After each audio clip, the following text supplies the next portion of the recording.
Boa noite, pessoal. Bem-vindos, bem-vindas ao quarto debate da 13ª Mostra Ecofalante de Cinema.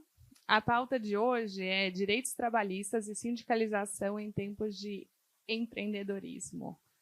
Aqui comigo nós temos a Paula Marcelino, professora de Sociologia da USP, o Rafael Groman, professor de Comunicação na Universidade de Toronto, e o Paulo Galo, que vai chegar, esperamos, que é liderança dos entregadores antifascistas. Eu sou Laís Martins e eu sou repórter do Intercept Brasil. E eu cubro o tema do trabalho, principalmente trabalho por plataformas, por isso que eu estou aqui.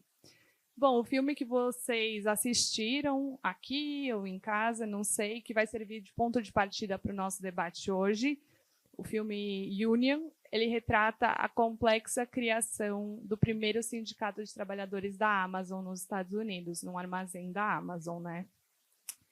Para quem assistiu o filme, ficam evidentes vários paralelos com a nossa realidade, né? No Brasil, a reforma trabalhista de 2017, durante o governo de Michel Temer, flexibilizou o entendimento e cumprimento da legislação trabalhista. Uma das principais consequências foi o aumento da informalidade, a terceirização, que conhecemos aí hoje como a pejotização também, e o enfraquecimento da CLT, já que o acordo entre patrões e empregados ganhou prioridade sobre o que diz a legislação. Hoje são 39 milhões de brasileiros nessa informalidade, quase 40% da nossa população. E é impossível falar de informalidade no mundo do trabalho sem falar do trabalho intermediado por plataformas. São 2,1 milhões de brasileiros realizando esse tipo de trabalho, segundo os dados mais recentes de 2022. E não que tenha começado com ela, mas a pandemia escancarou a precariedade dessa forma de trabalho e fez com que as discussões sobre a necessidade de regular esse setor se aquecessem. Em 2022, uma das promessas de campanha do presidente Lula foi a de regulamentar o trabalho por aplicativos. No ano passado, o governo federal criou um grupo de trabalho que culminaria em uma proposta a ser enviada para o Congresso. Mas achar consenso entre essa diversa categoria, que são os trabalhadores por aplicativo, foi uma missão mais difícil do que se esperava. Não deu certo e a proposta está estacionada, e a gente vai falar sobre isso. Bom, nossos convidados podem falar muito melhor do que eu sobre o mundo trabalhista, então vamos a eles. Antes de começar com uma rodada de perguntas aqui, eu vou pedir para que cada um de vocês fale por 5 minutos sobre suas primeiras impressões sobre o filme, como isso se conecta com a vivência de vocês e a experiência aí que vocês têm. E aí depois a gente vai fazer algumas perguntas aqui, e aí em seguida a gente abre para perguntas do público, vocês podem ficar à vontade. Então eu queria começar com a Paula, por favor, Paula. Alô? Boa noite para todo mundo. Obrigada, Laís, por mediar a mesa, a Carol pelo convite. E é muito interessante, muito bom comentar esse filme, que é um filme, acho que todos vocês assistiram, é muito interessante. Digamos assim, que ele está numa leva de filmes que tem se tornado cada vez mais rara, que é o retrato da classe trabalhadora. A gente tem muitos filmes tratando da questão de gênero, talvez um pouco menos sobre a questão racial, bastante sobre a questão LGBT, e na verdade, a mistura dessas coisas e o que unifica, o que deveria unificar as lutas, que é o fato de todos sermos trabalhadores e estarmos massacrados pelo capitalismo, na verdade, não aparece muito. Em especial, produção cinematográfica que aborde a questão sindical, né? Eu acho que a vontade de comentar sobre coisas curiosas desse filme é muito forte, né? Se você pensar quando o Chris, né, ele chama aquela trabalhadora que está comendo um miojo no potinho e fala: vem cá comer uma comida de verdade, hambúrguer, hot dog. Para a gente é uma coisa muito louca. Ou, se não, ganhar maconha de Natal. Bom, tem 1001 situações interessantes e curiosas para nós que estamos aqui no lado sul do globo, né? Mas eu queria comentar nesses 5 minutos 2 pontos que eu acho bem importantes relacionados à questão sindical e à situação dos trabalhadores. Primeiro que esse documentário ele mostra a dificuldade da sindicalização de trabalhadores precários. Falar trabalhador precário talvez não seja uma denominação muito rigorosa, mas assim, muito precisa, porque o que é precário é o trabalho, não o trabalhador, né? O trabalhador está numa situação precarizada. Mas, para facilitar o debate e usar uma nomenclatura que, né, é usada sistematicamente, vamos falar disso. Nos Estados Unidos, no Brasil, essa dificuldade de sindicalização de trabalhadores em situação de precariedade é muito forte. No Brasil, depois da reforma trabalhista, essa dificuldade aumentou porque a própria reforma trabalhista ampliou enormemente as possibilidades de contratação precária do trabalho, né? A gente pode falar mais sobre isso depois, mas essa situação também acontece nos Estados Unidos. Esse tipo de contrato que a Amazon estabelece com seus trabalhadores, com salários super baixos e com um nível de rotatividade que talvez a gente não conheça nas empresas brasileiras, talvez a gente não conheça. 150% de rotatividade ao ano é um número assombroso. Para a legislação brasileira, para a forma como as relações trabalhistas foram estabelecidas no Brasil, esse é um número exorbitante, inclusive para a nossa realidade de país de capitalismo dependente, né? E por que é precário? Porque paga mal, porque os Estados Unidos não têm um sistema de saúde público que ofereça garantias de tratamento médico para os seus trabalhadores. Então, tem um elemento importante que não está retratado nesse documentário, que é o fato de que na Amazon, ou trabalhadores que deixaram de ser trabalhadores da Amazon porque foram demitidos, estão entre os trabalhadores que mais se viciaram em opioides nos Estados Unidos. Por quê? Porque trabalhar 12, 14 horas de pé ferra com a coluna, com os ombros, com o corpo dos trabalhadores. E como eles não podem fazer fisioterapia ou tratar de uma maneira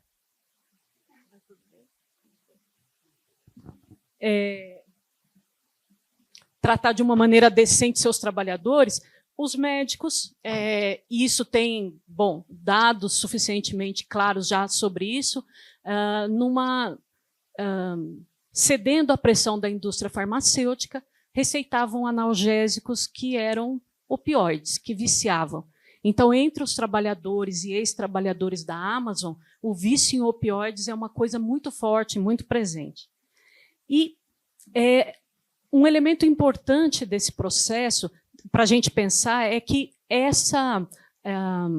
a proliferação ou o ganho de importância dessas big empresas, né, entre elas as big techs, não necessariamente a Amazon seja uma big tech, isso tudo ganhou muita força durante a pandemia da Covid-19.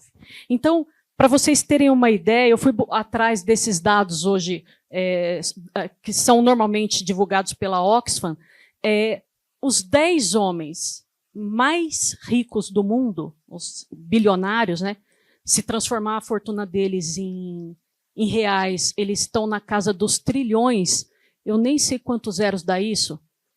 Como é que é? 1.003, 1.006, bilhão, 9, 12 zeros. A nossa cabeça nem funciona com tanto zero depois da vírgula, né? A gente não sabe exatamente o que é isso. Mas esses 10 homens duplicaram as suas fortunas, enquanto 5 bilhões de pessoas ficaram no mundo mais pobres durante a Covid-19.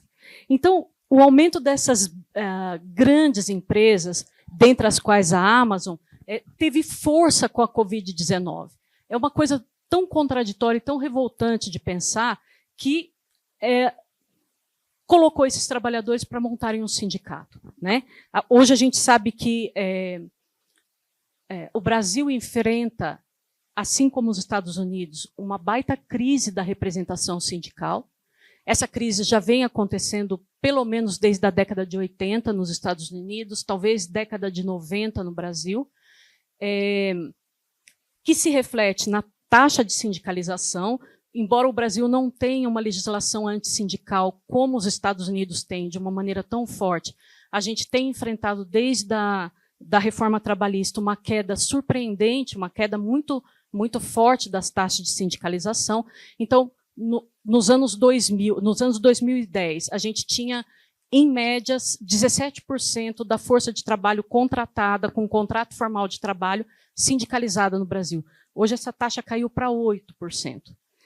E, embora a gente não tenha o mesmo tipo de dificuldade para a constituição dos sindicatos, na verdade, no Brasil, isso chega a ser um tanto quanto fácil, a gente enfrenta os problemas da reforma trabalhista, a gente vai poder falar um pouco mais sobre eles, que atingiram as leis de proteção ao trabalho e as leis sindicais ao mesmo tempo, em 2017. Então, esse é o primeiro elemento que a gente precisa lembrar, que eu gostaria de ressaltar. A dificuldade de sindicalização, a dificuldade que o movimento sindical enfrenta no Brasil e no mundo hoje, que está representada nesse filme.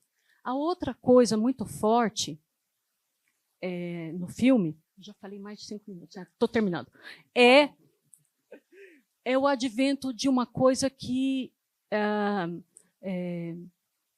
foi uma promessa quebrada do capitalismo.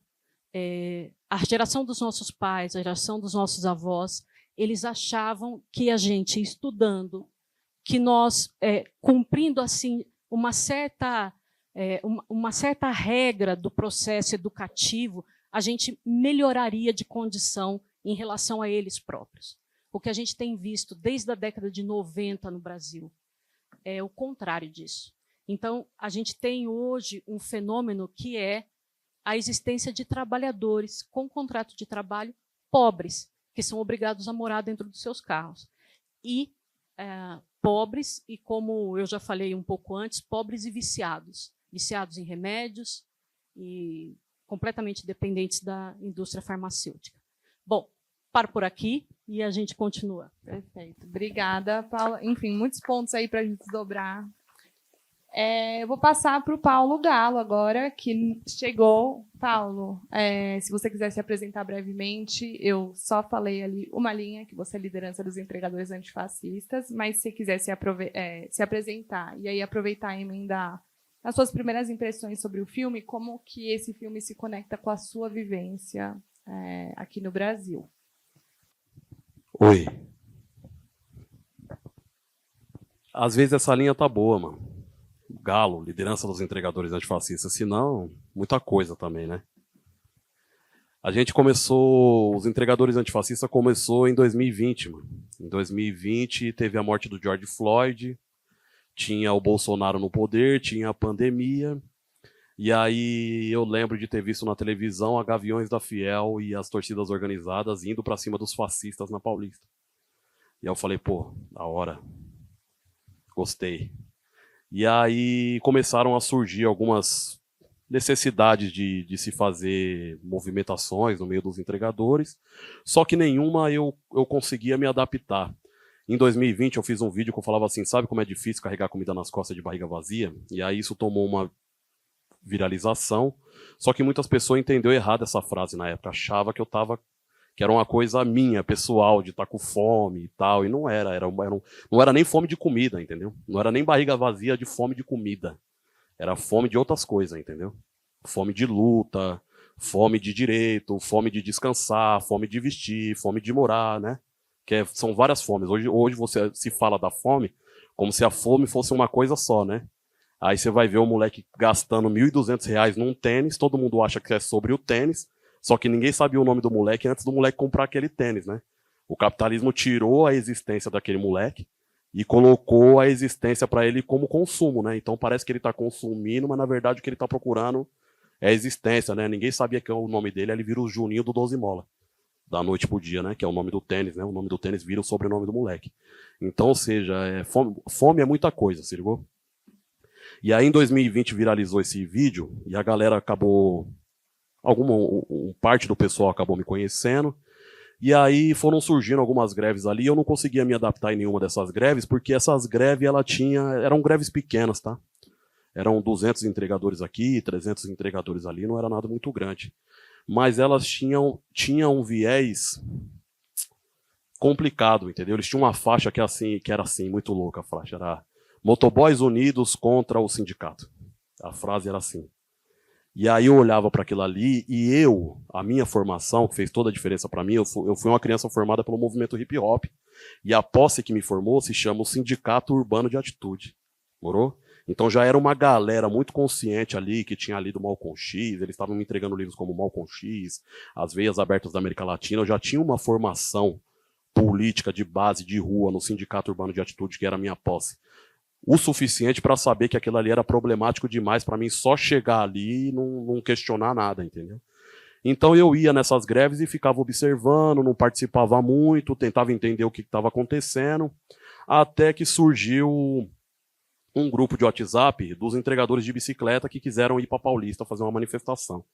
E aí nessa manifestação, eu convidei eles para participar de uma outra manifestação que o Movimento Negro estava organizando no Largo da Batata, que era o ato antifascista, antirracista, por causa da morte do George Floyd. E aí 10 entregadores ali concordaram, a gente foi para o Largo da Batata, e aí algum jornalista me perguntou, falou assim, Galo, como é que é o nome desse movimento? Não era um movimento. Aí falaram, Galo, como é que é o nome do movimento? Eu olhei para o nome da placa e falei, entregadores antifascistas, mas eu, sinceramente, eu não sabia nem o que era um antifascismo, se ligou? Eu achava que antifascista era ser contra o fascismo. Eu não achava que antifascista juntava a bandeira do comunismo e do anarquismo. E aí, quando no outro dia começou a juntar um grupo de WhatsApp dos entregadores antifascistas, e que começou a vir um entregador anarquista, e começou a vir um entregador comunista, e eu não sabia direito o que era aquilo ali, eu comecei a virar o mais burro do grupo. Porque um era anarquista, um era comunista, um era petista, um era pedetista, outro era do PCdoB, e eu não conseguia entender nada do que estava acontecendo ali. Eu confesso que nessa época eu deixei escapar da minha mão um embrião cabuloso, mano, porque eu não sabia o que estava acontecendo ali. Porque assim, ó que louco, na pandemia, muitas pessoas que estavam na faculdade precisaram ir trabalhar. E aí precisaram trabalhar de entregador. Então o que se aproximou dos entregadores antifascistas naquela época? Os entregadores acadêmicos. Então você tinha entregador que estava estudando arquitetura, você tinha entregador que estava estudando ciências sociais, entregador estudando história, filosofia, e o Galo, que não tinha terminado nenhum colegial. Entendeu? E eu não sabia que aquilo ali era uma coisa poderosa. Hoje eu sei. Hoje eu sei o que escapou da minha mão. Mas naquela época eu não sabia, entendeu? Naquela época eu não tinha a mínima noção. Naquela época eu achei que eu tinha feito alguma coisa errada. Porque eu tinha criado um movimento de trabalhadores, de entregadores, e não tinha... Olha a minha mente. Eu não tinha atraído os trabalhadores, entendeu? Eu tinha atraído a galera da faculdade. Que para mim parecia não ter nada a ver comigo, mas tinha tudo a ver comigo. Tinha até mais a ver comigo, ó que louco, tinha até mais a ver comigo do que os próprios trabalhadores que viviam o que eu estava vivendo. Que é o cara que tinha um filho, o cara que tinha uma esposa, precisava pagar o aluguel, precisava sair de casa e voltar com 1 quilo de bife para casa. Eu estava atrás desses caras. Só que esses caras não viveu o que eu vivi na minha infância, entendeu? Nem todo mundo teve um sindicato urbano de atitude na vida deles. Então eles não viveram, mano, o que eu vivi. Então eles estavam ali embebecido pelas ideias que a alienação propõe, entendeu? Que a mídia burguesa propõe, que todo o sistema burguês propõe aí. Então, ou seja, as greves que a gente fez em 2020, muitas delas, as que aconteceram com eu sendo ameaçado de morte pelo meu próprio irmão, entendeu? Os entregadores que eu queria organizar me ligavam e falavam assim, Galo, já tô com as batatas, e quando eu encontrar você, nós vai assar você na panela. Eu falo, por quê? Porque você é antifascista. Eu falo, não, eu não sei o que é antifascista. O cara não sabe o que é antifascista, e provavelmente eu vou morrer por causa disso, sem saber por quê. Sem entender por quê, o que está acontecendo. E eu achava que eu tinha cometido um erro de ter falado palavras que tinha atraído entregadores que estavam dentro da academia, da faculdade, e não tinha atraído esses entregadores. Então, que tipo de erro que eu estava cometendo ali? E aí eu não consegui organizar os entregadores antifascistas, eu também não consegui organizar esses entregadores. O que eu consegui me transformar foi num espelho para a esquerda se enxergar legal.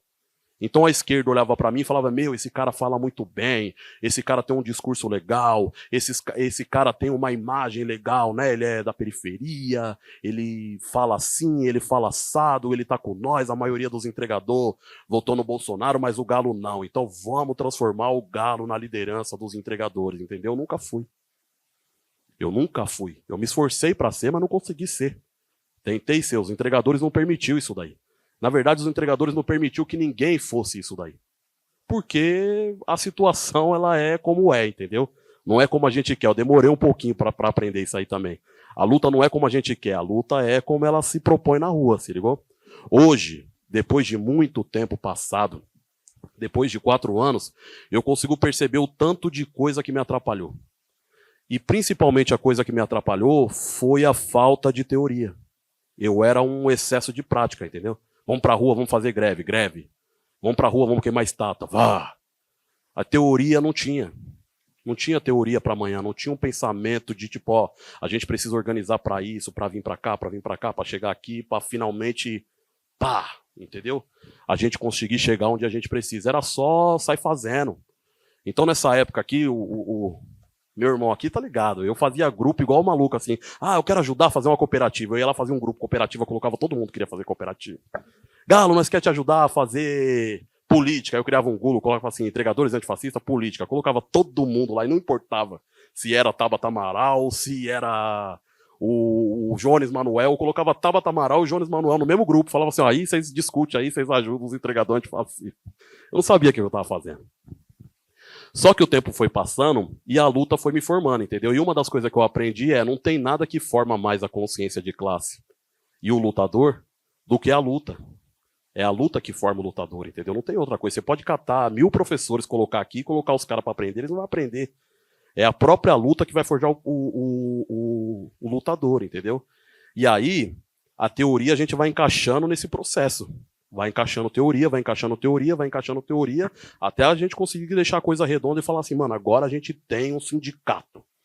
Galo, eu vou te cortar agora, porque senão você vai contar toda a história e aí não vai ter pergunta pra gente depois, né? Desculpa. Não, mas eu acho que você trouxe vários pontos, inclusive aqui o Rafael já escreveu uma nova pesquisa aí com base na sua fala.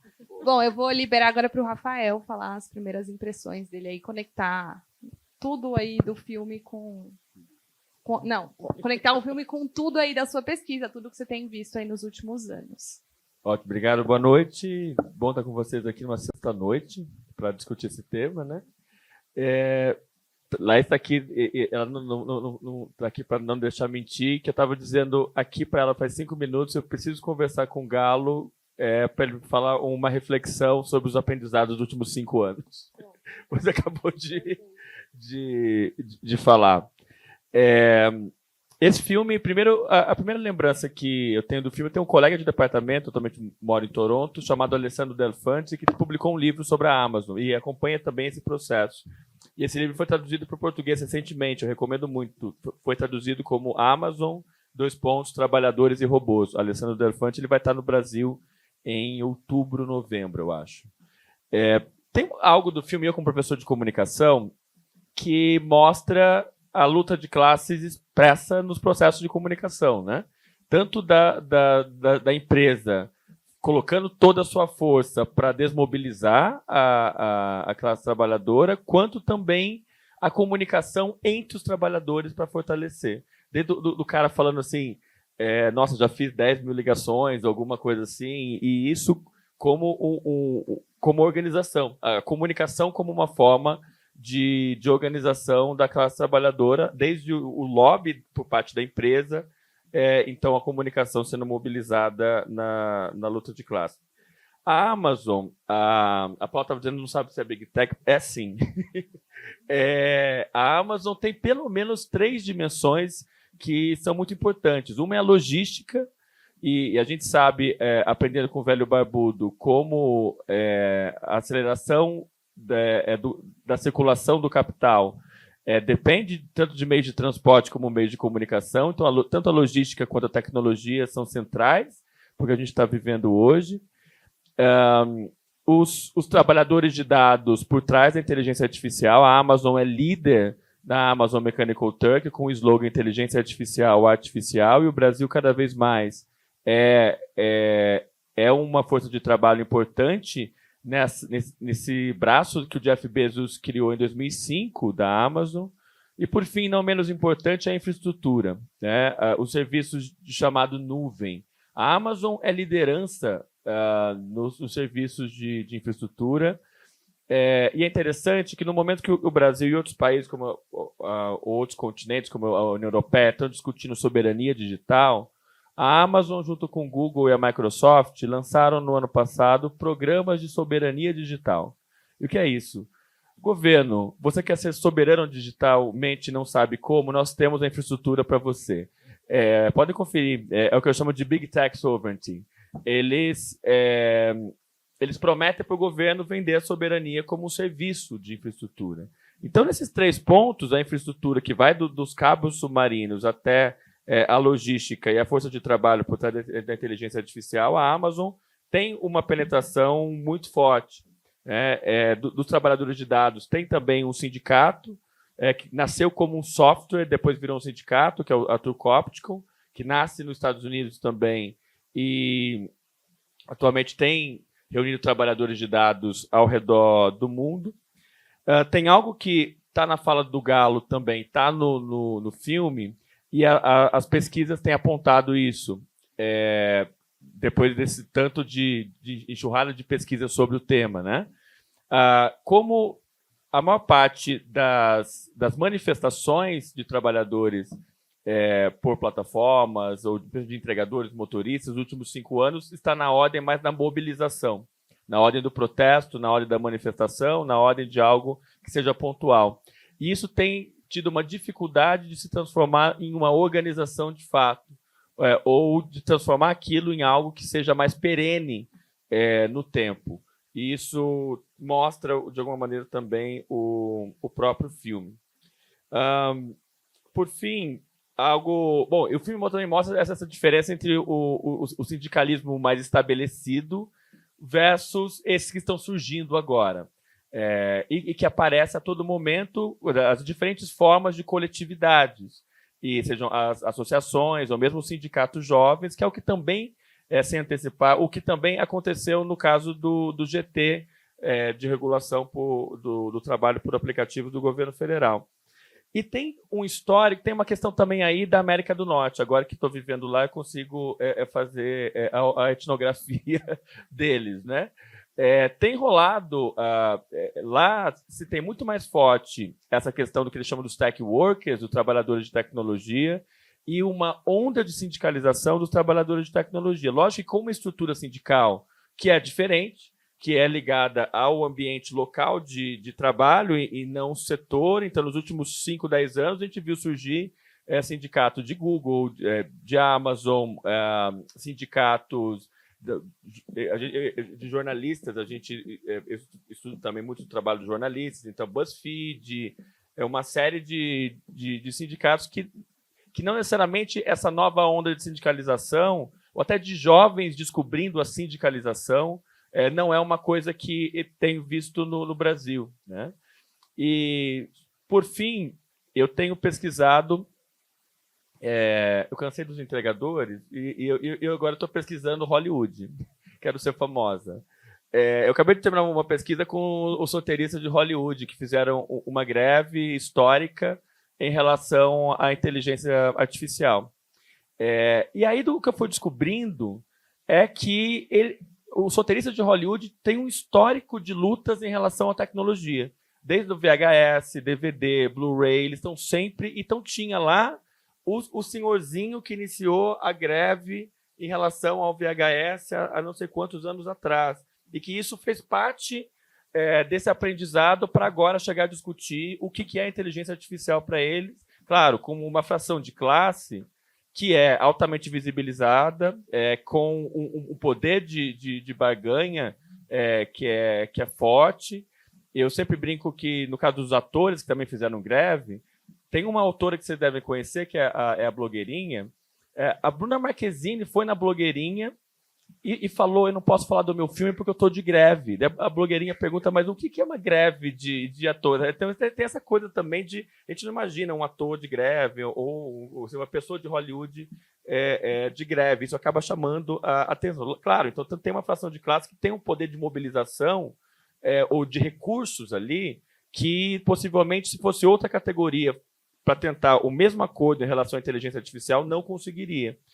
E aí, por fim, o meu último ponto mesmo, que tem a ver com o filme, a fala do Galo também, e que eu tenho pesquisado muito, que são os aprendizados. Para além das questões se deram certo ou não, e o que significa se dar certo ou não, né? Quais aprendizados ficam para a luta?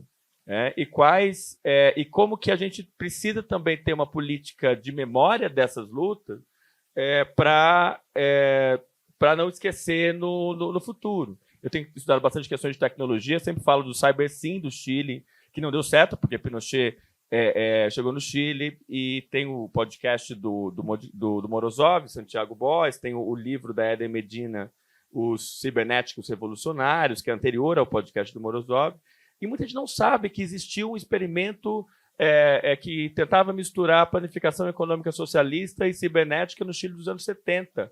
Então, acho que é importante a gente manter esses espaços de políticas de memória das lutas. Obrigada. Bom, gente, só lembrando que vocês podem fazer perguntas. A gente recebeu aqui uma por papelzinho, mas é só levantar a mão e aí alguém leva aí até vocês.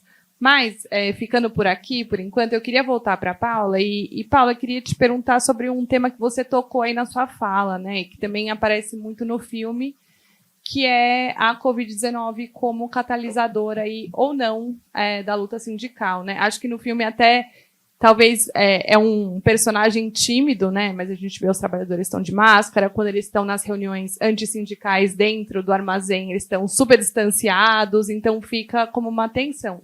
Mas queria trazer para o contexto brasileiro e te perguntar o que a pandemia provocou no sentido de acelerar uma luta ou afastar uma luta sindical. E aí, posso pedir para você falar em 5 minutos, 6 minutos. É um desafio, mas só para a gente ter aí mais perguntas. Não, acho que você pode falar. Laís, eu vou... Esse não é um tema exatamente que eu pesquiso, então eu vou dar um palpite. Você é palpiteira nesse momento. Até onde eu percebo, a Covid-19 ela desempenhou os dois papéis. Ela foi, ao mesmo tempo, um catalisador de luta sindical. Então, teve uma ampliação da luta sindical de categorias que não necessariamente tinham um histórico de luta sindical importante. Então, por exemplo, no Brasil, trabalhadores da área de saúde, o setor público normalmente tinha um histórico de luta importante, de luta sindical importante dos trabalhadores da saúde, mas não necessariamente o setor privado. E a gente viu aumentar as mobilizações dos trabalhadores da área de saúde. Eu entendo que a fundação desse sindicato da Amazon lá em Nova York, ele também foi resultado da Covid-19. Você diz isso, é verdade, eles estão o tempo inteiro, um ator coadjuvante na história, mas eles estão o tempo inteiro de máscara marcando para a gente que tem uma situação de Covid acontecendo ali. Aliás, o filme é dedicado à irmã daquela funcionária que estava aplicando o teste de Covid sem ser trabalhadora da área de saúde, sem ter proteções, né? Então, aconteceu as duas coisas, porque, ao mesmo tempo que catalisou a luta de determinados grupos profissionais, desmobilizou outros trabalhadores porque estavam numa situação ou de muita pressão, do ponto de vista das necessidades dos entregadores, ou porque foi literalmente mandado para o olho da rua. Né? O desemprego aumentou com a Covid-19. Então, o processo o que aconteceu por causa da Covid-19 no ambiente de trabalho foram movimentos não necessariamente numa única direção, foram movimentos contraditórios, digamos assim. Né? Eu não saberia fazer um balanço geral. Se eu fosse arriscar, o balanço seria mais pessimista do que otimista. Porque, você me dá mais um minutinho para falar uma coisa importante? Se a gente olha para esses trabalhadores da Amazon, a gente percebe que tem dois processos de trabalho ali que foram agregados de uma maneira para a empresa capitalista exemplar. Então, a necessidade de você ter o atendimento just in time, né, naquele momento certo, da necessidade da pessoa que consome o produto da Amazon, e isso nos Estados Unidos, de fato, é uma coisa muito impressionante. Os produtos da Amazon chegam no mesmo dia na sua casa, combinado com o máximo do taylorismo, né? Com o máximo da divisão de tarefas e cada um executando uma única tarefa para que o trabalho fique pronto. Então, e esse processo todo, os dois processos fazem isso. Eles enxugam a força de trabalho, eles enxugam o montante de trabalhadores necessários para desempenhar determinadas tarefas. Então, eu acho que foi um movimento de duas mãos aí. Legal, obrigada, Paula. Agora, passando para o Galo, eu queria puxar aí um ponto da sua fala, Galo, que é essa rejeição às lideranças, né? Você sentiu isso na pele, mas também até hoje, quando a gente leva para o contexto de Brasília, do GT, essa é uma grande dificuldade, né? Então, eu queria te perguntar por que, primeiro, por que essa rejeição às lideranças? Porque é difícil estabelecer uma liderança nessa classe dos entregadores, e também puxar o ponto que você falou daquela faixa que te incomodou quando você chegou no protesto e viu, né? Que era entregadores contra o sindicato. Por que também essa rejeição à ideia de um sindicato entre os entregadores? Aquela faixa, ela me incomodou, ela não incomoda mais, mano. Eu consigo entender muito bem da onde que ela surge, o sentimento que os entregadores têm na época para ter, e não é o que eu achava na época, entendeu? Eu achava outra coisa, eu pensava outra coisa daquela faixa. Hoje eu tenho uma outra visão. Eu consigo entender muito bem qual que era o problema que os entregadores tinham com o sindicato dos motoboys, viu? Naquela época eu não conseguia entender. Eu achava que era uma aversão ao sindicato. Vocês me perdoam se eu contar a história. Porque eu dependo das coisas que eu vivi, né? Pra seguir uma linha. E aí, mas eu prometo aí, quanto tempo eu tenho? Pode ir falando. Beleza. Beleza. Só não brusco, senão eu capoto. E aí, qual que é a fita, mano? Se vocês que assistiram o filme, eu assisti também, certo? Tem o Chris, né? O Chris. Vocês podem ver que é muito louco, eu fui me enxergando nele ali em vários momentos ali, foi acontecendo algumas coisas muito parecidas que aconteceu comigo, assim.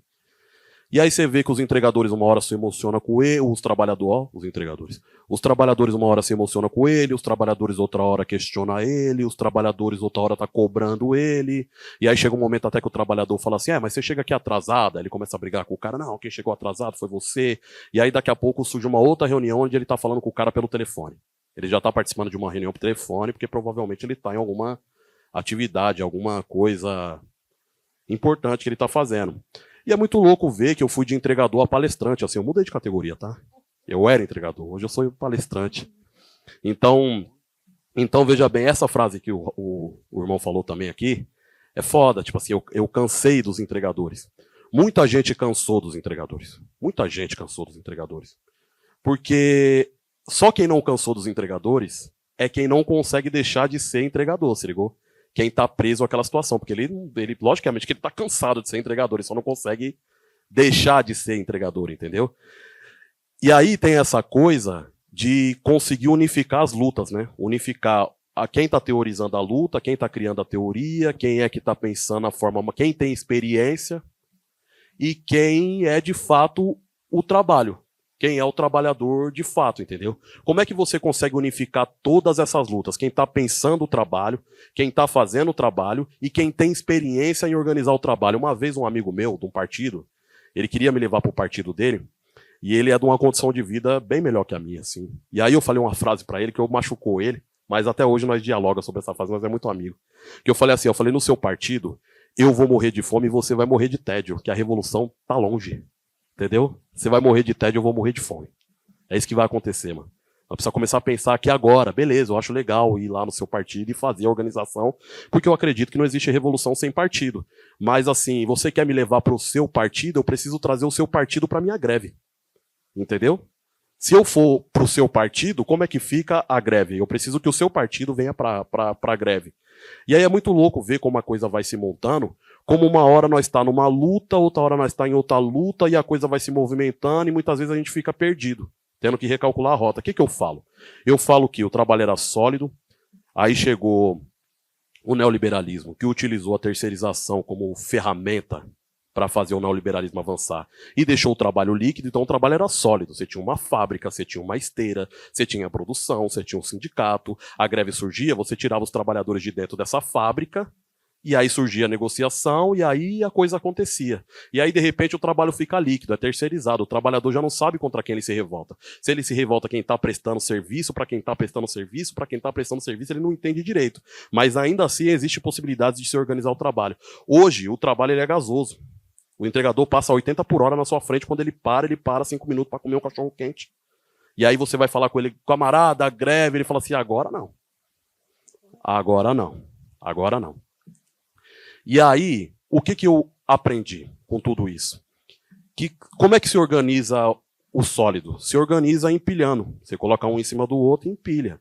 Como é que você organiza o líquido? Você arruma uma bacia igual essa aqui, uma jarra, coloca o líquido dentro e organiza ele. Mas e o gás? Como é que você organiza o gás? O gás parece uma coisa impossível. Aí você vê os teóricos se desesperando. Você vê quem estuda o trabalho se desesperando. Você vê quem organiza o trabalho se desesperando. Você vê todo mundo se desesperando e falando, agora ferrou, como é que nós vamos organizar tudo isso aí? Tá tudo fragmentado, tá tudo espalhado. Só que como é que você organiza o gás? Você, nas minhas tentativas de tentar descobrir como é que faz isso, a forma que eu tenho prestado atenção é, você organiza o gás com um botijão de gás. Você comprime o gás. Você cria compressão. O que foi possível para a greve dos entregadores acontecer em 2020? Foram diferentes paredes sólidas se formarem e irem se aproximando. Então tinha a parede sólida dos entregadores antifascistas, que tinha a mídia, que tinha a opinião de uma parte da sociedade, que tinha a opinião da academia, que tinha uma galera que estava de olho nos entregadores antifascistas. Beleza. Aquilo ali poderia dar uma projeção midiática para a greve. Você tinha um grupo chamado Treta no Trampo, que era uma galera estudante que estava ali, que eles já tinham uma experiência lá em 2013, nas jornadas de junho. Eles foram levantando essa parede ali de estar construindo com os entregadores na rua, que eles são muito bons em fazer isso daí. Foram levantando essa parede com os entregadores ali, panfletando e dialogando com os entregadores, a importância de estar fazendo a greve. E aí você teve outra parede, que é a mais problemática, que é a parede do Sindicato dos Motoboys. Do Sindimoto SP, que por mais que seja um sindicato que muitas vezes é problemático e tenha vários problemas de burocracia, e não usar outras palavras aqui para desrespeitar, certo? Mas tenha vários problemas, sem eles a greve não teria tomado o tamanho que tomou. Por quê? O que eles fizeram? Eles usaram a experiência deles. No dia que os entregadores antifascistas fez um trabalho de dar projeção para muita gente. Então os entregadores antifascistas fez com que não tivesse um buraco da academia que não se falasse dos entregadores. Os entregadores antifascistas fez com que não tivesse uma mídia alternativa de esquerda que não falasse dos entregadores. Os entregadores antifascistas pautou as eleições, fez uma série de coisas. O Treta no Trampo fez o trampo operacional ali, de estar na rua, de estar panfletando, de dizer tal dia, fazer o panfleto, coisa que nós não sabia. Tem que fazer um panfleto. Para fazer uma greve, tem que fazer um panfleto. Eu não sabia. Coisas básicas, entendeu? E o Sindicato dos Motoboys já tinha a experiência de ter feito um monte de greve, mano. Os caras já colocou 50 mil motoboys na Paulista, 60 mil tem foto, em 2005, 2007, 2008. O que eles fizeram? Eles contrataram um carro de som no dia. Pagaram R$50 para cada entregador, juntaram 300 entregadores atrás do carro de som e saíram pela cidade puxando uma carreata. Como tinha toda aquela atmosfera de divulgação da greve, tudo que é entregador que estava na rua foi vendo aqueles 300 entregadores e aquele carro de som e foi se juntando. Quando aqueles 300 entregadores saíram da Avenida dos Bandeirantes e chegaram na Rebouças, já era mais de 20 mil. Se não tivesse o Sindicato dos Motoboys, não teria 20 mil. Esses entregadores saberiam da greve, mas não se juntariam à greve porque não iam entender como é que a coisa estava funcionando. Nem os entregadores antifascistas iam conseguir, nem o Treta no Trampo ia conseguir. Então, ou seja, para comprimir o gás, teve que subir diferentes paredes e essas paredes se aproximar, a gente comprimiu o gás, a coisa explodiu. De lá para cá, nós não conseguimos replicar mais isso. Que os entregadores antifascistas... Eu tentei alinhar com o sindicato dos motoboy, mas aí eu corri o risco de virar um burocrata se eu alinhasse demais. E aí eu tentava alinhar, voltava, tentava alinhar, voltava. Tentei aliar com a galera da academia, com o treta no trampo, mas tinha uma diferença de classe, de raça gritante que estava atrapalhando nós, inclusive erro meu, que hoje eu consigo entender coisas que me atrapalharam, coisas que nublaram a minha visão, se ligou? Identitarismo e outras questões, que foram me nublando, que muitas vezes eu não conseguia enxergar o cara e falar, mas esse cara é o meu irmão lado a lado, ombro a ombro, para estar comigo na luta. E eu não conseguia porque não era a mesma raça que a minha, ele não morava no mesmo lugar que eu morava, ele não comia o mesmo tipo de comida que eu comia, ele não falava como eu falava, ele não era eu. Hoje eu consigo entender que ele é eu. Independente do corte de cabelo dele, independente da cor dele, independente do lugar que ele morou, independente se ele tem um pouquinho mais de dinheiro no bolso. Independente se ele estudou numa faculdade, entendeu? E estudar numa faculdade já era motivo suficiente para me ter raiva de você. Já era motivo suficiente para me ter raiva de você. E aí explicando, né? Desculpa ter que estar contando historinha. Mas assim, a minha vida ela vem acontecendo, eu cometo erros, volto, conserto e vou consertando.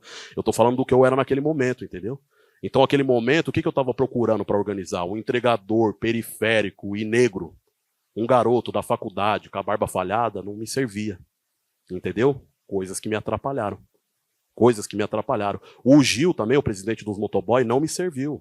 Muito diferente de nós, muito já... O Gil botava o garrafa de uísque na mesa para conversar comigo. Eu falava, não, Gil. Não, é greve que eu tô querendo fazer. Não só o Gil, tá? Um monte de gente aí, tá? Um monte de gente bacana que as pessoas gostam aí fazia isso aí, fazia essas coisas estranhas.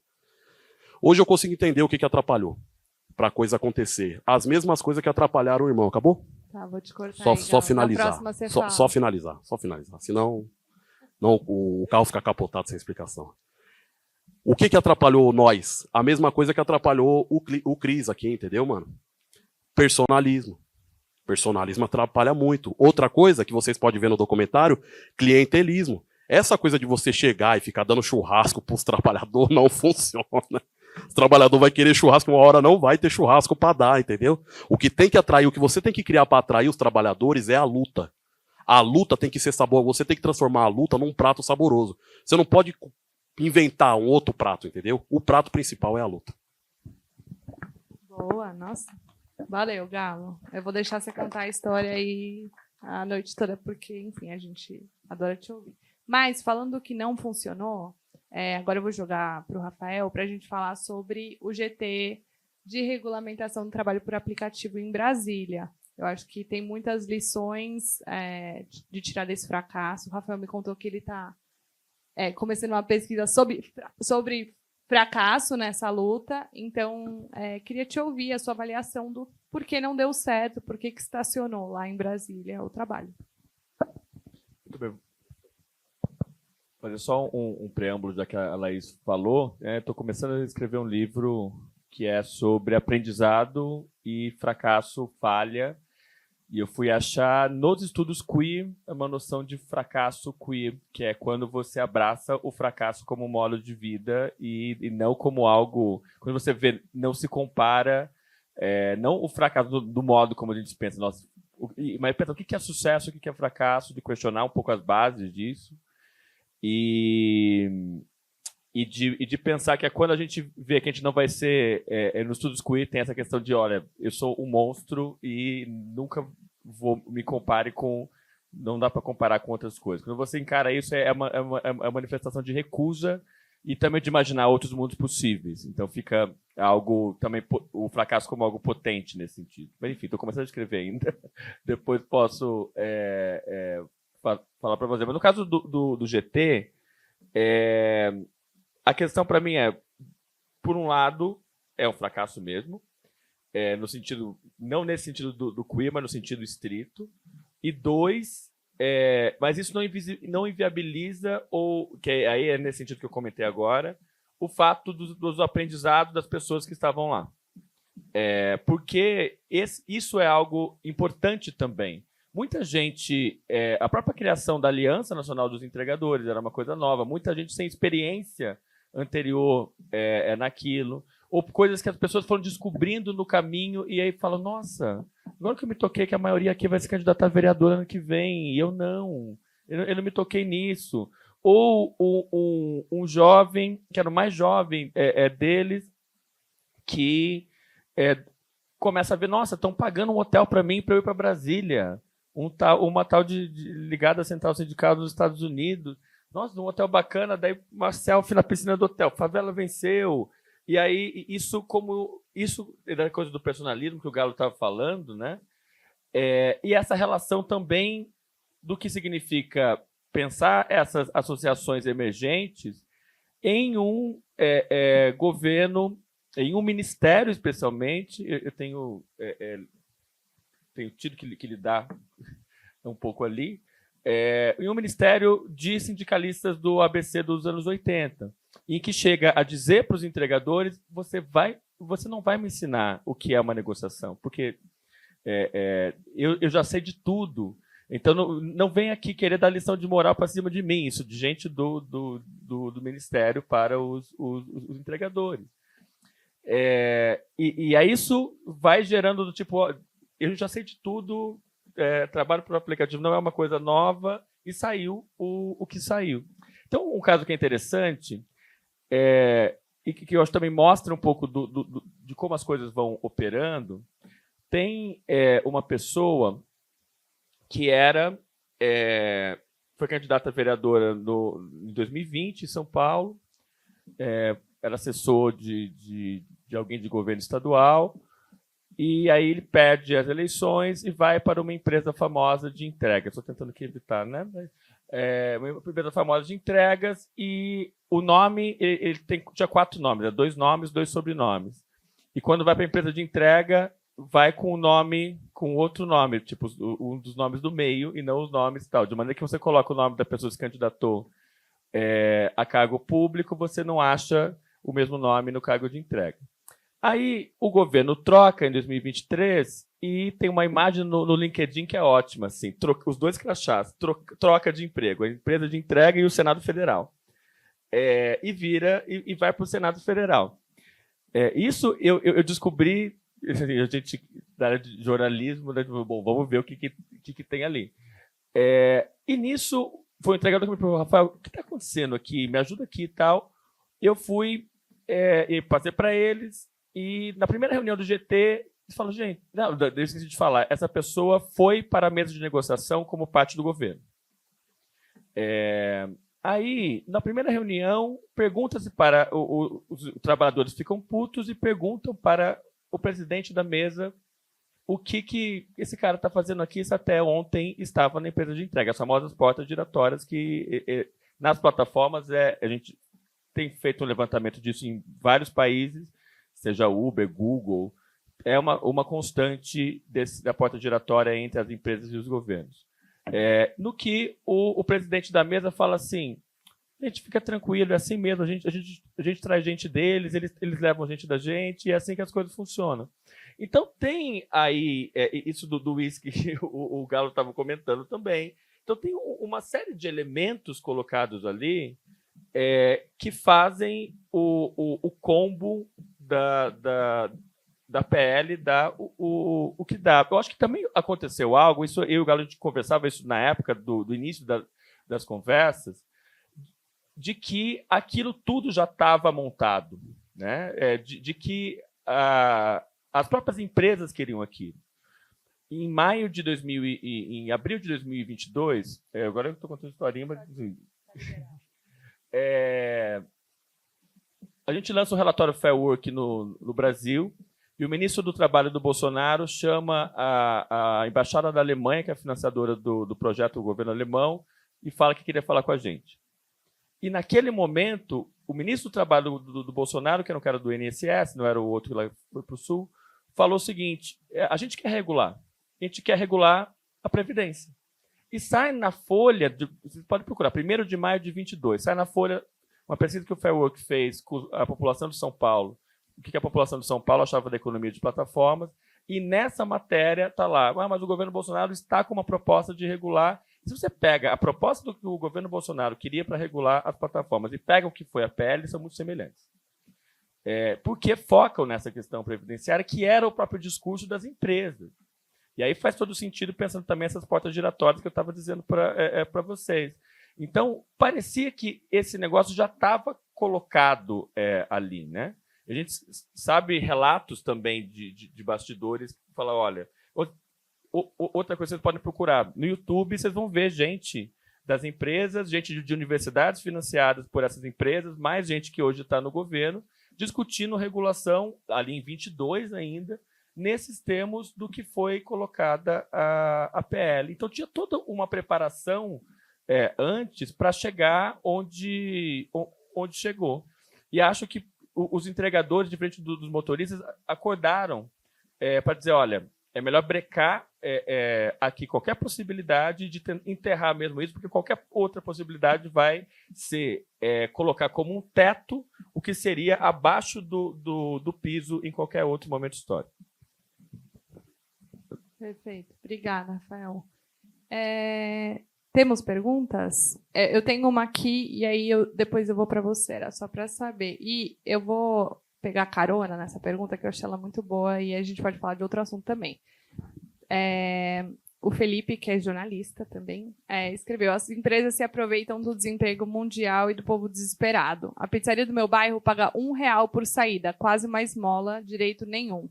Como romper esse círculo vicioso de quase semi-escravidão? E um ponto que eu queria pegar a carona aqui é sobre as tentativas de fugir dos aplicativos que a gente conhece, né? iFood, o Rafael fala muito sobre cooperativismo, o Galo se envolveu também com isso. E por que essas tentativas não dão certo? Por que a gente acaba sempre voltando aí esses aplicativos que são semi-escravidão, né? Enfim, quem quiser aí responder, vamos organizando.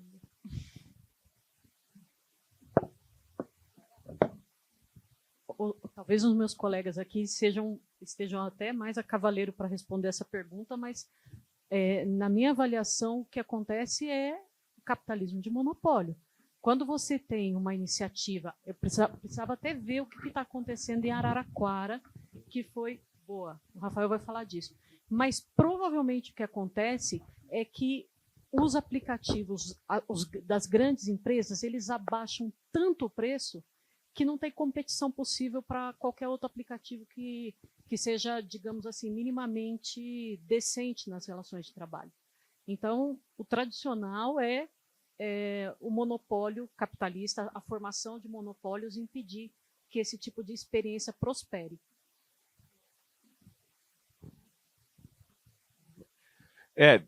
Isso também vai fazer parte do livro sobre fracasso. Aliás, tem uma dissertação de mestrado premiada na área de comunicação que é exatamente sobre o fracasso da política pública de Araraquara. O autor chama Valmir Estima, da Federal da Bahia. No caso de Araraquara, aconteceu o seguinte, o que acontece em várias iniciativas dessas, né? Além, óbvio, do poder dos próprios monopólios, em termos de concentração de mercado, tem uma questão que é o poder infraestrutural, que é o seguinte: a cooperativa, em parceria com a prefeitura, decidiram apoiar e tal, e às vezes até por não conhecer o que significa esse setor, eles resolveram alugar o software de uma empresa outra de tecnologia. E essa empresa de tecnologia tinha como missão ser o aplicativo oficial de todas as prefeituras do Brasil. E o CEO dessa empresa era um cara formado no Vale do Silício.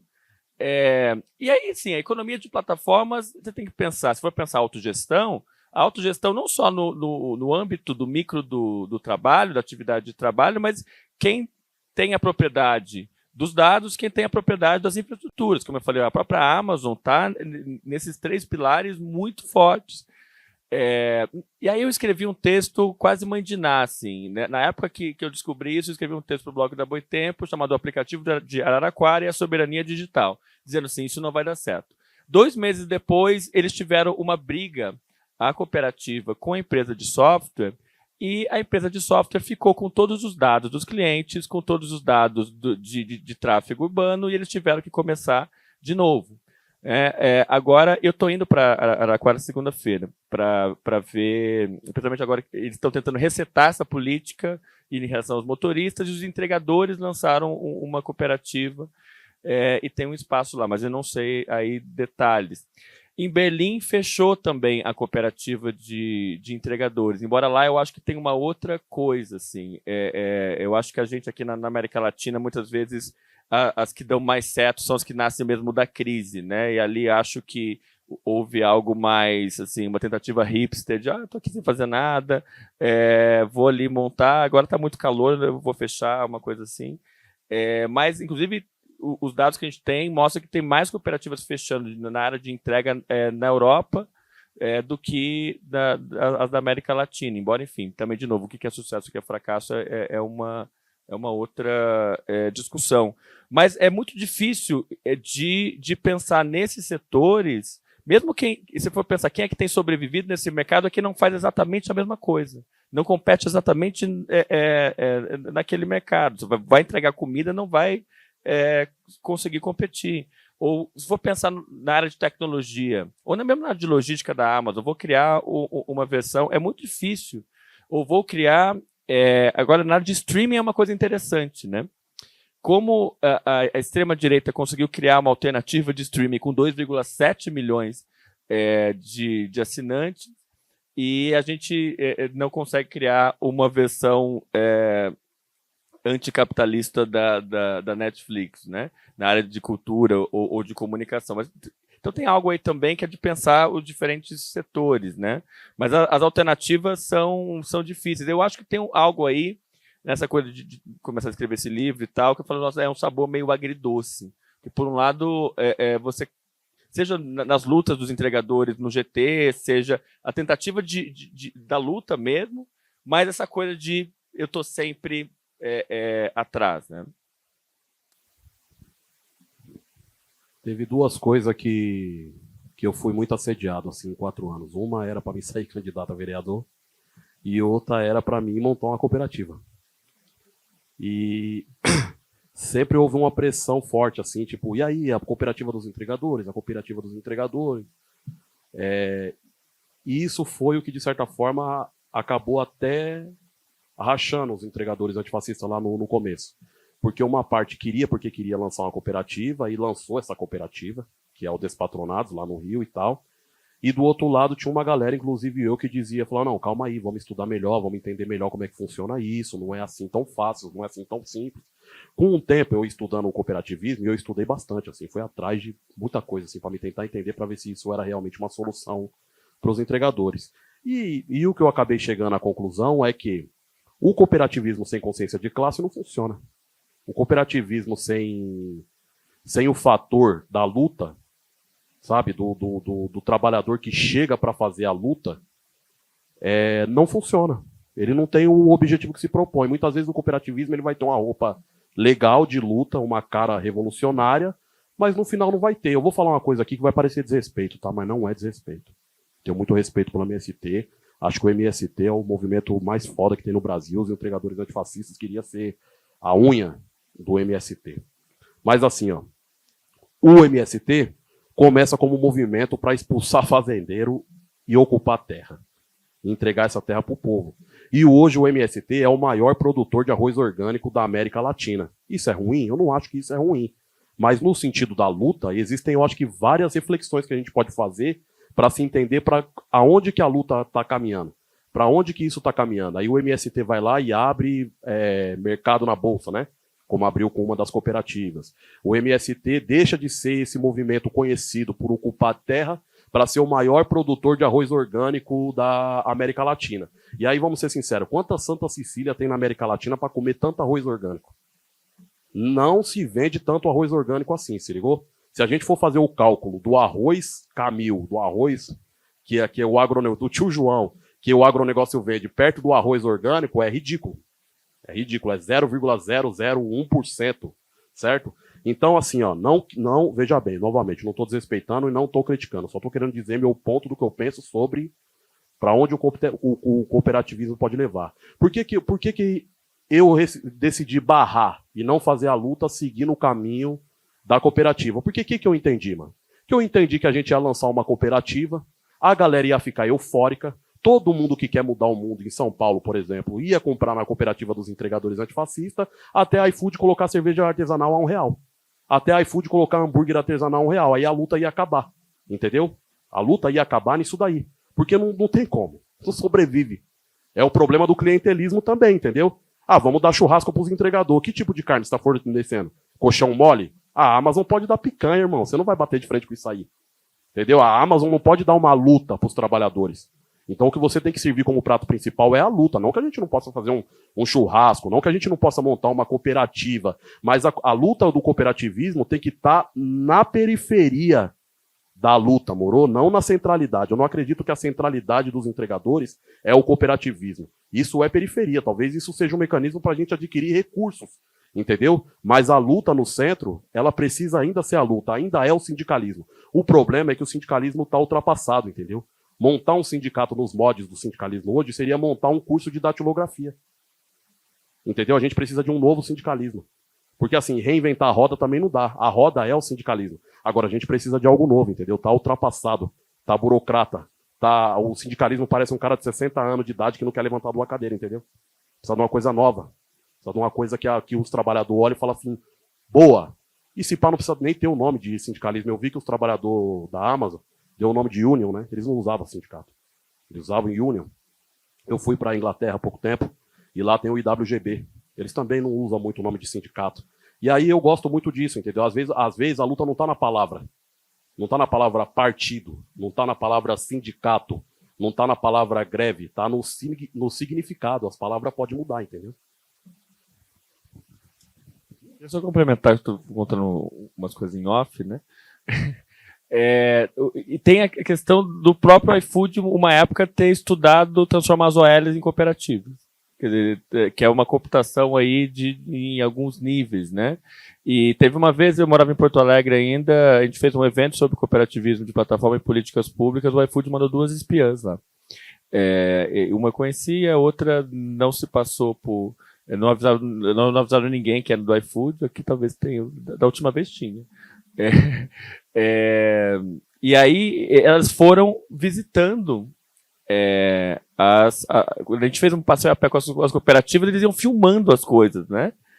Então, isso também, entender que quando a gente está construindo aqui, eles estão de olho também, né? A gente tem uma pergunta aqui. Se você quiser falar.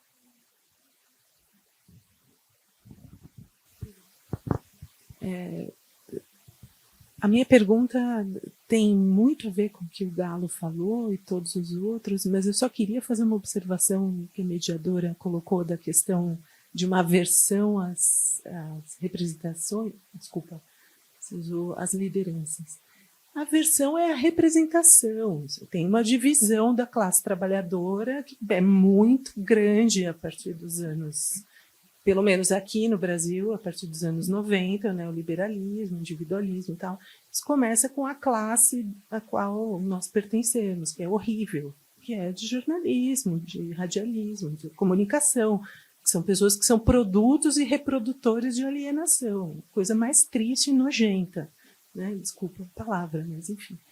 E aí, Galo, vou citar um sociólogo que é acima de qualquer suspeita, assim, porque ele critica muito o PT.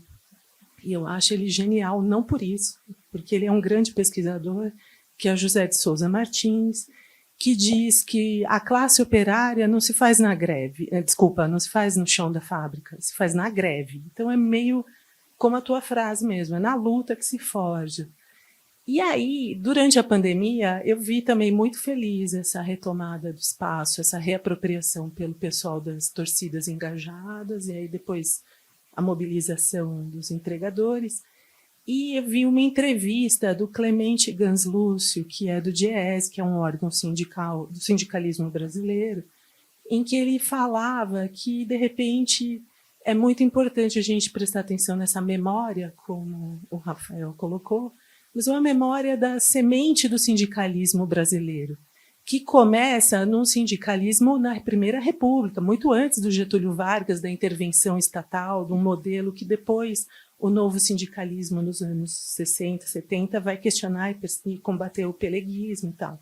E dá para fazer 1000 críticas a esse pessoal, mas foi ali que formou o PT, etc. Mas voltando lá no começo do século XX, quer dizer, esses sindicatos, boa parte dessas uniões operárias, na verdade, elas eram o que eu acho que é muito importante que você fala, e eu acho que tem muito a ver.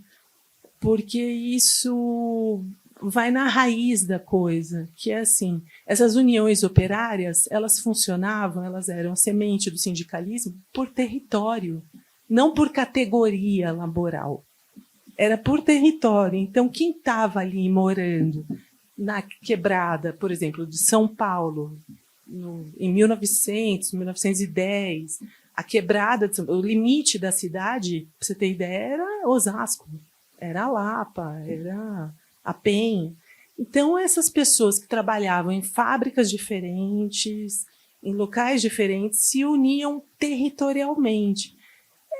Talvez fosse uma maneira de pensar que, por exemplo, toda essa questão dos motoboys, dos entregadores e de tanta gente que se insurgiu em 2013 aí, foi por uma questão de acesso à cidade, à vida, à fome que você falou, que não é só a fome da subsistência. Você tem que sonhar, você tem que viver, você tem que criar, você tem que forjar coisas novas. Então, não sei, eu queria a tua opinião sobre isso, porque eu acho, e é uma honra te ouvir, viu?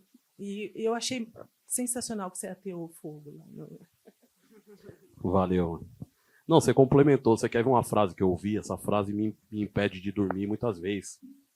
Eu não sei se eu ouvi essa frase mesmo, que eu não lembro de quem que eu ouvi. Ou se eu criei ela para me manter firme na luta, entendeu? Mas eu me lembro de eu estar trocando ideia com o entregador e chamando ele para fazer outra greve. E ele falou assim, greve para quê? Para mim tomar outra multa de 6 mil, Galo? Greve para mim ser bloqueado no aplicativo? Você quer que eu faça uma greve para tomar uma multa de 6 mil para ser bloqueado no aplicativo e você ficar famoso, Galo? Você quer ficar mais famoso, Galo? Você quer mais uma greve para você ficar mais famoso? Porque eu me fudi, você ficou famoso. Personalismo. Certo? A luta, hoje eu entendo muito bem por que a luta não pode ter um rosto bem definido, entendeu?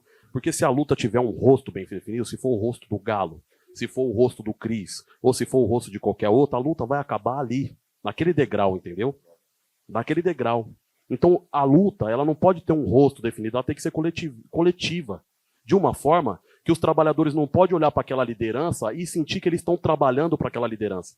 Eu estou trabalhando para o Galo ficar famoso, entendeu? A luta vai acabar. E é isso mesmo. Ué, uma hora o cara vai fazer essa conta. Tô tomando multa, tô me ferrando, tô sendo bloqueado e o Galo foi pra França, cara. E o Galo tá numa sala de cinema, as pessoas querem ouvir ele. Não tá legal essa luta. Então hoje eu entendo muito bem por que a luta não pode, por que o personalismo é um grande problema. Quando as pessoas falavam personalismo, eu não sabia nem o que era. Eu não conseguia nem entender o que era. Eu demorei 4 anos para entender. O outro problema é o clientelismo. Você vai ficar... Eu fiz isso muito com os entregadores. Ah, você está precisando de uma bike? Vamos fazer um corre aqui, uma vaquinha, toma uma bike. Ah, você está precisando do quê? De uma cesta básica? Toma uma cesta básica. Ah, do que você está precisando pagar uma conta? Toma aqui. Ah, a pensão do seu filho, você vai preso? Toma aqui. E aí, quando ia ver, mano, a luta não funcionava se não tivesse alguma coisa para dar para os trabalhadores. Os trabalhadores precisavam que você desse alguma coisa em troca, entendeu? Ah, mas o Gil tá dando 50 conto para mim ir pra greve, Gal. Você vai me dar conta? Eu falo, não, irmão, aqui é a luta. Não, essa luta aí não tá legal, não. A outra coisa é o identitarismo. Entendeu? Ah, então o Galo não consegue fazer uma luta com um cara que não tem a mesma cor que ele, que não mora no mesmo lugar que ele, que não pensa como ele, que não tem o mesmo nariz que ele, que não usa a mesma jaqueta que ele. Que porra é essa? Por que o Galo não tá conseguindo sair? Por que as pessoas não estão conseguindo sair? Qual o problema? Às vezes a teoria não tá aqui, mano. Às vezes a teoria tá ali, é uma somatória. Uma somatória. Aí o capitalismo se modelou desse jeito, que entrega a teoria para uma classe e entrega a prática para outra, a execução da tarefa para outra. E aí eu vou fazer o quê? Vou me dividir por causa disso ou eu vou lutar em cima disso, entendeu? Tentar hackear isso. Hoje eu entendo, hoje eu não tenho problema nenhum com isso, né? O cara tem uma cor de pele diferente da minha, morar num bairro diferente com o meu. Hoje eu construo a luta com diferentes personagens, mano, que são muito diferentes de mim. E que eu acho que eles são muito necessários. Uma das discussões que eu faço com um camarada de luta é essa que você falou. Aonde nós vamos organizar o trabalho agora? É no espaço de trabalho ou nos bairros? É no espaço de trabalho ou nos bairros? A gente briga. Não, eu falo, é nos bairros. Ele fala, não, é no local de trabalho, é nos bairros. Aí talvez é os dois. Talvez é os dois. Uma coisa eu tenho certeza, que a luta que se organiza nos bairros é diferente da luta que se organiza no local de trabalho. Será que essa luta é complementar? Será que essa luta tem que acontecer em conjunto? Como é que... Então, assim, hoje eu sinto a visão muito mais clara. Hoje eu consigo enxergar coisas que eu não enxergava, que antigamente o identitarismo não deixava eu enxergar. Às vezes o identitarismo não deixava eu enxergar. A outra coisa que eu acho que é nociva para nós hoje, que está matando nós, é o legalismo. Que o sindicalismo está entregue a isso, entendeu? O que cria, porque assim, ó, veja bem, o Mano Brown fala, PT precisa voltar para a base. Que base? A base que o PT teve é o chão de fábrica. Para baixo do chão de fábrica tem muito mais base ainda. Existe uma base que o PT nunca frequentou.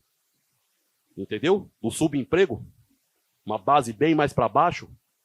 Então, ou seja, se o PT hoje quisesse voltar para a base, ele não conseguiria, porque essa base não existe mais. Não existe aqui, pingado ali, tal, mas se você olhar como o trabalho está, todo dia existe uma categoria nova de trabalho surgindo. É gente clicando em anúncio, é negócio do jogo do tigrinho, é coisas ainda que nós não sabemos nem que é categoria de trabalho. Por exemplo, eu considero o trabalho infantil dancinha do TikTok, tem gente que não. Tem gente que fala que eu sou um maluco. Mas na minha análise, aquilo ali é dancinha é trabalho infantil, com cara de diversão. Igual os entregadores têm escravidão com cara de empreendedorismo, entendeu? E aí qual que é o problema do legalismo? O problema do legalismo é que as regras que é estabelecida para a luta é a burguesia. E aí, veja bem, se você precisa sempre estar entregue às regras da burguesia para fazer a luta não vai avançar, mano. A luta ela não vai avançar. Você precisa jogar um pouco fora, sair um pouco fora das quatro linhas.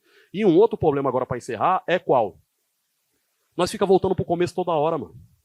Toda hora. Por isso que a revolução parece tão longe. Porque toda hora nós voltamos pro começo, toda hora nós bate a cabeça, toda hora nós tenta fazer um sindicato da Amazon. Bate a cabeça e tenta recomeçar tudo de novo. Bate a cabeça e tenta recomeçar tudo de novo. Teve um movimento aqui, que é a oposição metalúrgica sindical, né? Oposição sindical metalúrgica, que é o movimento do finado Santo Dias e de outros companheiros ali. Eles ali já tinham uma proposta de um novo sindicalismo. Já tinha uma proposta de um novo sindicalismo. Dá para voltar até ali, estudar aquilo ali, tentar se conectar com aquilo ali, implementar e caminhar um pouco mais para frente, entendeu? Porque se toda hora que a gente tombar, a gente tentar voltar para trás, lá no comecinho, para começar tudo de novo, aí que a revolução vai ficar cada vez mais distante. Porque assim, no final, não é a greve. A greve é o caminho para chegar na revolução, entendeu? Porque a greve é tipo assim, a greve é um grito de uma melhora econômica, entendeu? Queremos melhoria salarial, entendeu? Queremos aumento salarial. O que vai dar jeito mesmo na coisa é a revolução, nós sabemos disso. De greve em greve, revolução, certo? Agitação, organização e direção. Demorei para aprender isso aí. Agitação, organização e direção, entendeu? Greve, sindicato e partido. Greve, sindicato e partido, certo? E aí, eu acho isso, entendeu? Conectar o jovem ao velho, e não é tarefa fácil, tá? Porque o velho tem preconceito com o jovem e o jovem tem preconceito com o velho. Tem coisas que deixam a visão turva aí.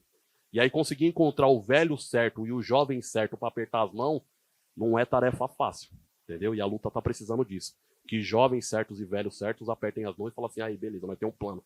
A classe trabalhadora precisa voltar a conspirar. A classe trabalhadora não tá mais conspirando. Ela precisa voltar a conspirar, entendeu? Conspiração é o caminho. Bom, acho que o Galo deixou aí as palavras finais perfeitas. Infelizmente, a gente precisa encerrar nosso debate aqui, mas eu queria passar um recado para vocês, que amanhã a mostra ainda tem 2 debates. O próximo é amanhã, sábado, às 16h45, nessa sala, sobre defensores ambientais e justiça ambiental. E para saber mais sobre esses próximos debates, visitem a página ecofalante.org.br/debates.